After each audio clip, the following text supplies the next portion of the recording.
আশা করি ভালো আছেন সবাই। আজকে আমরা নতুন আরেকটা বট নিয়ে কাজ করবো, মানে নতুন একটা বটের সেট আপ নিয়ে কাজ করবো। ওটা কীভাবে সেট আপ করতে হয় এটা সব কিছু দেখিয়ে দেবো। এই বটের স্পেশাল ফিচারগুলো হলো, আগে একটু লঞ্চ করে দেখাই তারপর বলতেছি। এই বটের কিছু স্পেশাল ফিচার আছে, ওগুলো হচ্ছে আপনার এটা সিঙ্গেল একটা HTML ফাইলের পুরো সেট আপটা হয়ে যাবে। সেকেন্ড, এটাতে এমন একটা ফিচার আছে যেটার কারণে একটা ডিভাইসে একটা অ্যাকাউন্টই করা যাবে, একটার বেশি অ্যাকাউন্ট করা যাবে না। অটোমেটিকলি মানে এখান থেকে ব্যান দেখাবে, রেস্ট্রিকশন দেখাবে। আর এখানে কিছু আসার সময় এখানে আপনারা একটা সিঙ্গেল HTML ফাইলে কিছু আলাদা ডিটেলস, আমি কিছু অ্যাকাউন্টের ভিডিও আগে দিয়েছি, ওগুলো আগে দেখে নিয়ে অ্যাকাউন্টগুলো করতে হবে। ওগুলো ডিটেলস লাগবে, আর কিছু সিম্পল কিছু ডিটেলস এক্সট্রা লাগবে, ওগুলো কালেক্ট করে নেওয়া যাবে।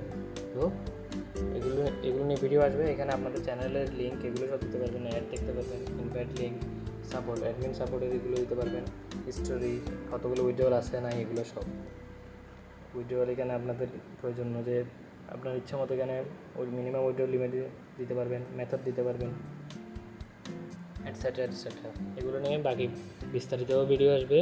আর যে ইনফরমেশনগুলো লাগবে ওগুলো কেমন আনতে হবে ওগুলো সেটআপও আসবে।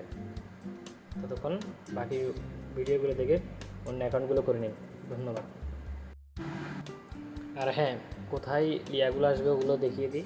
আর যেমন এটা আমাদের বট, আমাদের এখানে এই ইউজার আইডিগুলো যাবো সেট আপ করে নেবো। আমাদের এভাবে উইথড্রয়ালের ডিটেলসগুলো আসবে, মানে কে কতগুলো উইথড্রয়াল কোথায় উইথড্রয়াল দিতে চাইছে, বিকাশ, নগদ, ফাইন্যান্স, এরকম দেওয়া থাকবে। যে যার ইচ্ছা যে মতো এখানে দিবে, আপনার দেওয়ার সাথে সাথে এখানে চলে আসবে। আপনি নিউ ইউজার জয়েন করলেও এখানে নোটিফিকেশন চলে আসবে। আলাদা করে অ্যাডমিন প্যানেল সেট আপ করা লাগবে না, সব আপনার আইডিতে বটে এরকম নোটিফিকেশান আকারে চলে আসবে। আর বটে যখন লঞ্চ করা হয় তখন দেখুন এরকম একটা আছে, একটা রেস্ট্রিকশনের একটা ফাইল আসে, মানে কীভাবে কাজ করতে হবে না হবে।